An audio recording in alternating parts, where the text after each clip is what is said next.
Why is it so hard for men to express emotions? I'll tell you why it's so hard for men to express emotions. Society doesn't teach us to do so. You know, like we are not supposed to show any sign of weakness. And in just recent times, it's just been taboo for a man to show or express himself for be it for fear or, you know what I'm saying, like you just don't do that. You know what I'm saying? You don't show any type of emotion at all. You know what I'm saying? And I guess I fucked that up because I tend to talk about what the fuck I'm feeling quite often. And, so it scares some. It kind of pushes, saying some away. But maybe those are the people that's probably not meant for you anyway. You know what I'm saying? It's not willing to deal with that. Or maybe they look at you being a bitch or what have you. You know what I'm saying? But there's a lot of reasons why men don't express emotion. And let's just call it what it is. Some bitches are not used to it. You know what I'm saying? And yeah, I use the term bitch. It's okay. This just as much as your ass do. You use bitches. We use bitches, okay, bitches. This is nothing specific. This is just in general, like Cat Williams say. But like, no, seriously, just some women do not. It's weird for them to see it. You know what I'm saying? It's almost like a turn off for some, in a sense. You know what I'm saying? When you're able to express yourself, it depends on how much. I guess it depends on how much you express yourself. Like if you're just coming off like a baby crying for the titty or something like that, then yeah, you know what I'm saying? She's probably not gonna go for too much of that like emotion shit. But you never know what we may be going through, dealing with some shit from our childhood that's kind of rough to even bring up. You know what I'm saying? And it doesn't always come together just like in a very smooth way. You know what I'm saying? It might come out very ugly, almost like if you're talking to like a therapist in a sense. And I think we need to make it okay for men to be able to express themselves, to say what the fuck they're dealing with. You know what I mean? So like prevent this suicide shit. 'Cause this shit is real. When you keep shit bottled in, you allow the ego to you know what I'm saying, to have its way. It'll have you convincing that you're not enough when you really are. You know what I mean? And what I will say is that as a man who tends to express himself, you know what I mean? I guess what I deal with, like I said, and I've said it in previous the episodes before, is the fear of intimacy. It's like admitting how you feel for somebody and then that fear of abandonment creeping in. It's entitlement. I feel like that's a sense of entitlement, because it's like, if I admit something, I don't want somebody to say something that, dealing with rejection or something like that. And you got to be able to handle rejection as men. And that's just something I struggle with. But like, I say like the hardest part I'll say for me is just like, admitting that, like these feelings for somebody, like for fear of like, for being hurt or whatever, you know what I mean? But this is crazy how we as people do. We'll share such an intimate moment and reveal like our most naked self, literally. Like, we'll be able to, we're fine with just fucking, right? But we have problems sharing our innermost thoughts with that individual. It's just just living in your truth, one-on-one right here. And it's crazy that you can be able to bear yourself with somebody, but you're not able to bear yourself with somebody. You know what I'm saying? Especially when it comes like to feelings. Like you're so, you're willing to show your dick, show your titties and ass, pussy, all that shit, right? But you won't be, you don't feel comfortable sharing like your innermost feelings for fear of being hurt. And I'm no therapist by any means. I'm an advocate for mental health. That's pretty much it. I love psychology and all that. Let me be clear, and from what I understand, some of us have used sex as like an escape, you know what I'm saying? And we've been able to use that for like to just to get away from a lot of things. You know what I'm saying? It's not that you're not enjoying what you're doing, like the moment that you're sharing with somebody in that moment. But as far as like the ability for us to just be so comfortable doing so over periods of time, I did read somewhere that that's just something like for those who have issues with intimacy, that we find ways like to kind of cope with that. And us men, we like to fuck, not as much as women do. As much believe, yeah, I believe. I believe that women. I feel that women got a stronger sex drive than us men. They can. Society teaches them to hide it better. But I digress. But it's a struggle, man. It's a struggle. Like, being a man and trying to express, being able to express yourself and being still held to be like, I don't know, dominant, or, alpha or whatever, just be able to express yourself. It's an adjustment period, but it's really all about, I think it's really about like the healing of that person, or the woman that you're dealing with, or the man that you're dealing with, to determine like your perspective as to if how you what you're saying. Well, it's just like with women, like it depends on how educated that woman is on emotions, and being able to accept the fact that that you're opening up to her and being able to express how you feel without being considered emasculated, something like that. But I think it's dope that some men, including myself, are learning how to communicate how they feel, in a masculine way. I'll say that. It's not bearing it in a feminine manner, feminine delivery, but a masculine way. That it can be felt, almost like how Pac was. Like when Pac did his music and everything, you felt what the fuck he said. And I think a lot of that has been an inspiration for me, like to be able to express the way I feel on things, and there's other folks, and like your Jordan Petersons, Brene Browns, the J.E.T.Sense, all of them have helped with that ability to express myself.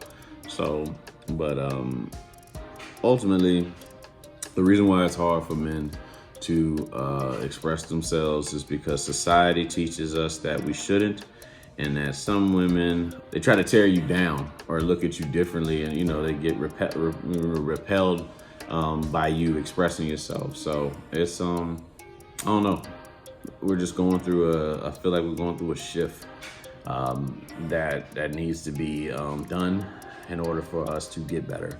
And that's my thoughts on that.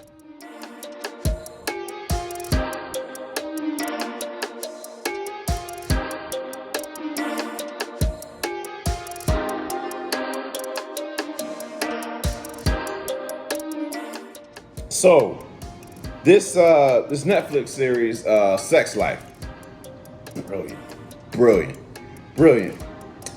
for many reasons. Brilliant for the simple fact that hypergamy, even though this is fictitious, but you get to see hypergamy played out right before your eyes, right? And for those who don't know, hypergamy is when a woman is asking herself, is this my best option, right? In the situation she's in, whatever the guy she's with.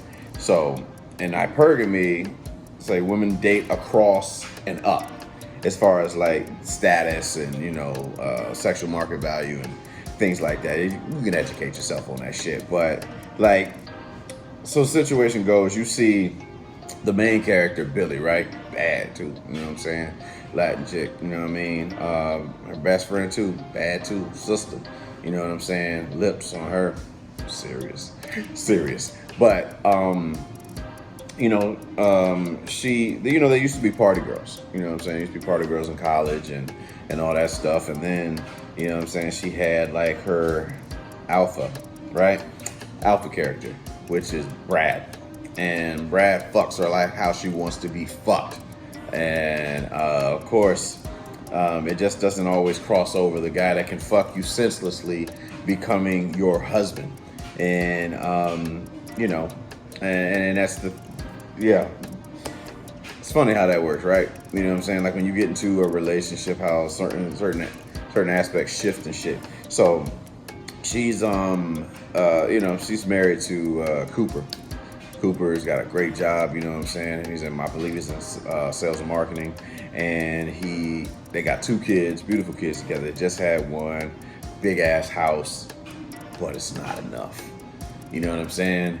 And so the premise of it is just like she's starting to relive the highlight reel.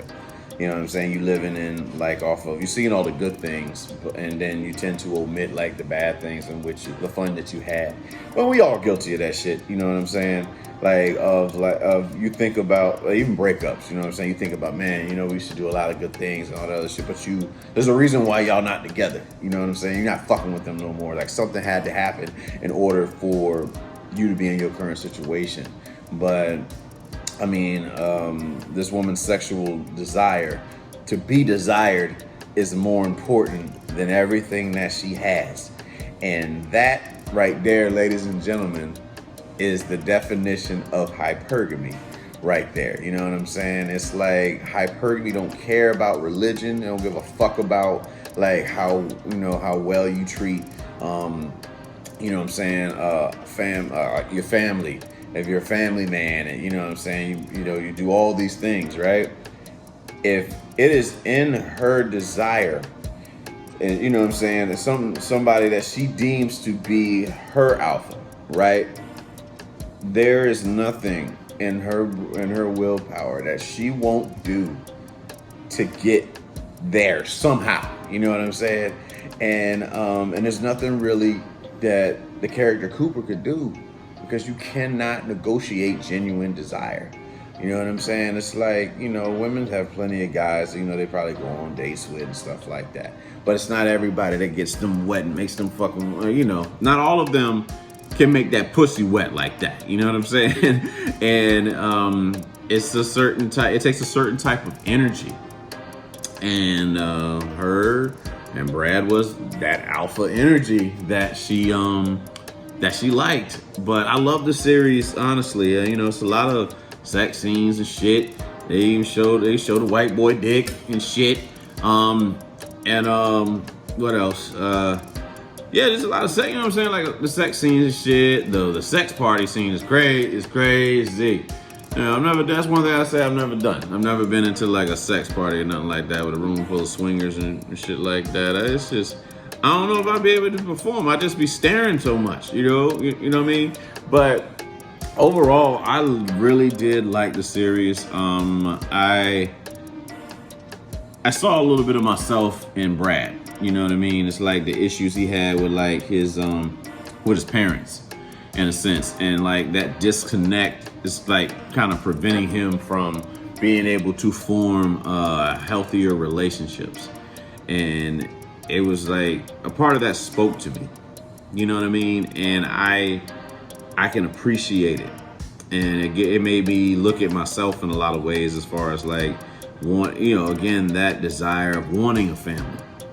And I did, like I said, honestly, I don't anymore, but there was a point in time where I wanted that, the white picket fence, and the wife that wife and kids and all that stuff. And then my bubble got burst. You know what I'm saying? That like doing what I'm doing is not going to get that. You know what I'm saying? A lot of people say it's like, oh, well, she didn't appreciate it, or those girls didn't appreciate what you were. But I mean, they're human. They're just as hurt as anybody else. You know what I'm saying? But if somebody gives you the world, and somebody comes at you and just gives you everything, what are the chances of you not taking advantage of that? You know what I'm saying? If I let you go through Toys R Us as a kid and grab whatever the fuck you want, you're probably gonna grab everything in the store. You know what I'm saying? Like, what's some things they used to do? The Toys R Us shopping spree. The shopping sprees or whatever, like the Toys R Us shopping sprees. You go in there, you grab whatever you want. You know what I'm saying? With no boundaries or nothing like that. And that was my issue. I had no boundaries. Like, I could treat a woman, better than anything. I was raised to do so. I was raised to put women on pedestals. And that's how I fucked up. You know what I'm saying? Because I made them larger than life. You know, I made them larger than me. And there's nothing wrong. You know, me and a friend of mine, we go back and forth about this pedestal shit, right? And I tell her, it's like, for me, I have no issue. When I say pedestal, I mean to the point where I'm devaluing myself and I'm just like, oh man, I don't deserve her type shit. Why would you want to be with a man that doesn't have any confidence in himself? Your pussy gonna dry up real quick. You know what I'm saying? And it's like, we're attracted to confidence. You know what I'm saying? That's just us in general. You know what I'm saying? Like, yeah, I mean, shy girls might get away with stuff, but shy guys, yeah. Well, you know, she's looking for security. Yeah, she'll probably get her a shy guy or something like that. The nice guy, you know, the family man. Yeah, you know, that works. But there's nothing that turns a person on more than that level of confidence that you can bring. And that's what, you know what I'm saying? And that's why I feel like I had to let out, you know what I'm saying? Because I was already an arrogant motherfucker, right? So I felt like I had to kind of bring my shit down in order to get like a family and shit like that. And all that did was turn the bitch off, you know what I'm saying? So what I had to do is find a balance and just being yourself. And that's what you got to do.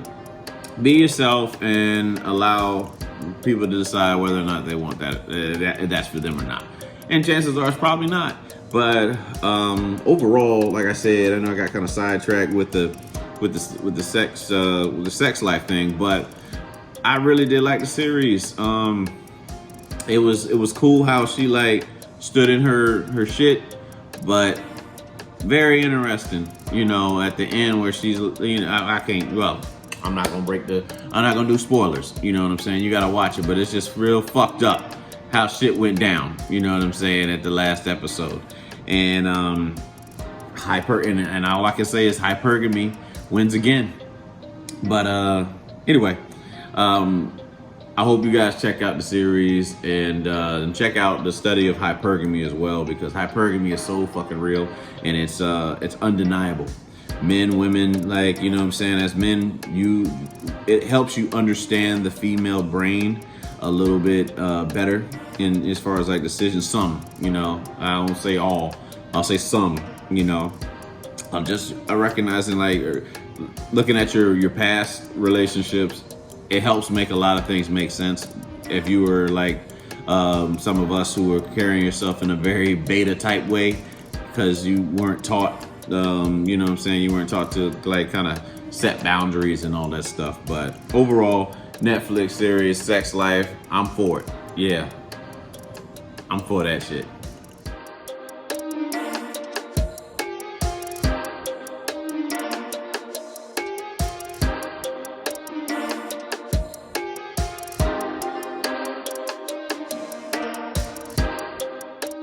Most difficult challenges I'm currently facing right now in life.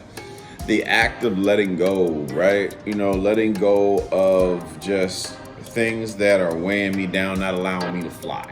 And also just becoming, like facing your past and learning from it. You know what I mean? It's hard. It's hard as fuck. It's painful. A lot of answers you're not going to have.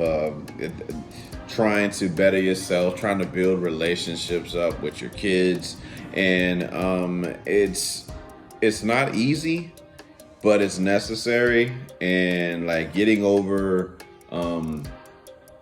like the aspect of abandonment, the aspect of rejection, like learning to be on your own, you know what I mean, like to actually move by yourself and not clinging to your phone or something like that, or clinging to something external, and realizing that all the power which you need is within you. You are not lacking anything. You are not incomplete. You are not broken. You have all the tools that you need to make it, and that nothing external is going to, is going to fix that, because there's nothing wrong with you, you know. And like I said, I was able to take a trip, You know, I went for my boy Joe's wedding to Jamaica like last week, and I spent a lot of did my damnedest to stay away from my phone because I didn't want to do anything that I would do in the States over there. You know, I wanted to take a break from it. And it felt good, man. I won't lie to you. It felt good to just kind of drift away. You know, they had like the little resort stuff to do, the getting on like the water skis and shit like that, or paddle boats and all that. But to be out there and just in peace, being able to read books, and that's become one of my favorite things to do is just to read, man. Like it's self-improvement. I thrive on that shit. And it helps me heal. It helps me become a better communicator. Helps me to heal so that I can teach others how to heal that are probably going through the same shit. And I just really enjoyed that peace and serenity that trip gave me. You know, like I said, I love kicking it with Joe and his family, our family, excuse me. But it was nothing like that peace of just being by yourself. You know what I'm saying? I discovered something about me that I'm okay. You know what I'm saying? Like I know I spent a lot of time thinking, my ego convincing me that I'm incomplete and I had to get something. You know, I just need some more friends, or I need this girl, or I need to, you know, that fulfillment from my parents. But I've been doing it on my own all this time. You know what I'm saying? Every trial and tribulation, I did that shit. You know, I got through it, and I know that I can do it again. I mean, I like the pain of it all, but I know I can get through it. And that's something that we all have to find within ourselves. And, you know, I just can appreciate the lessons that were taught being on that trip. But like letting go, honestly, like just realizing that each day is a new life. Like, you know, because you can't get the past, and the past is gone, it's done, whatever's been done. And sometimes, like a lot of stuff, you know, the perfectionist in you is like trying to change things that have happened in the past. But this is, you know, this is a new life, it's a new day, and you just gotta let it go. And I'm just grateful. I want to say that, like, I'm really, truly grateful for the opportunities bestowed upon my life by God and the universe that has afforded me chances to look at myself in a different light when it was very dark.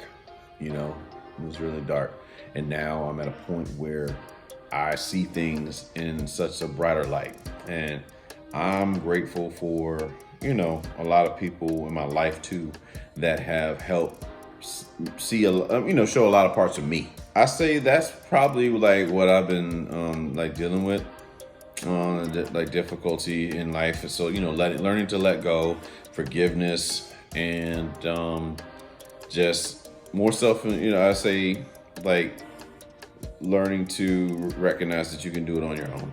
You know, like that, not feeling, you know, getting over the fear of like something bad happening to you. You know what I'm saying? I think it's like, probably like a form of PTSD or some shit, but it can be overcome, and I will knock down this shit. But well, all I can say is that for everything that I've gone through, I'm grateful that I'm still here to tell it. So if I'm able to wake up and you know what I'm saying, make my life better another day, then that's what I'm gonna do, and that's pretty much all a new day is. So like the quote that I saw was like, each day is a new life. So make each separate day a separate life. So it's like trying to not, you know, dwell on the past and be better going forward. So yeah, those are the difficulties I'm facing in my life right now.